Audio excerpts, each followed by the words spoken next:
What you are currently watching is a nightly news sign-off. Before the 24-hour news broadcasts, the news would have to sign off each night, usually with a distinctly American theme. Unlike today, national identity and a sense of patriotism were both politically neutral and an American value. No, ma'am. He's a decent family man, citizen that I just happen to have disagreements with on fundamental issues. There are patriots who opposed the war in Iraq, and there are patriots who supported the war in Iraq. We are one people. This was the case up until the last two elections, but now both parties attack each other for their lack of Americanness. Former president has sent a dangerous and shockingly, frankly, un-American signal to the world. Remember this, Joe Biden is a great threat to our democracy. He's a tremendous threat to our democracy. A lot of people today think of patriotism as a modern, inherently political concept. So when you ask a young person, like, are you patriotic? They'll be like, oh, healthcare and things like that. And that is really not an intrinsic component of what patriotism is. You're not proud of your country because of its policies. You're not proud of your country because of its political history necessarily.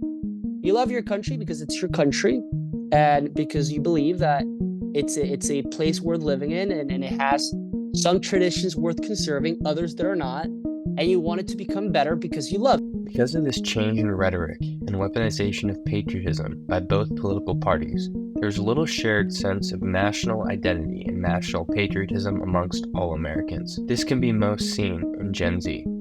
Yeah, no, I've seen the decline in patriotism. I'm very much patriotic myself, but I think a big part of that is traditionally I think the Republicans were more of the right-wing faction, were more and more patriotic. But with the advent of Trump, he's been highlighting a bunch of different issues. I remember he had this one, in 2016, he had a rally in Pennsylvania where he was standing in front of defunct factories and he was talking about the death of the American heartland. And I think that it's a direct response to kind of the display you guys saw this weekend. Yeah. You know, you see these people that are coming out and supporting a fascist. That's what Donald Trump is. Mm-hmm. You know, he's a avowed fascist, and you have these people waving American flags and supporting him. Mm-hmm. And, you know, when Gen Z sees that, they're like, I don't want to be associated with that. You know, and I think that, you know, Gen Z not being patriotic is a direct, like I said, response to that.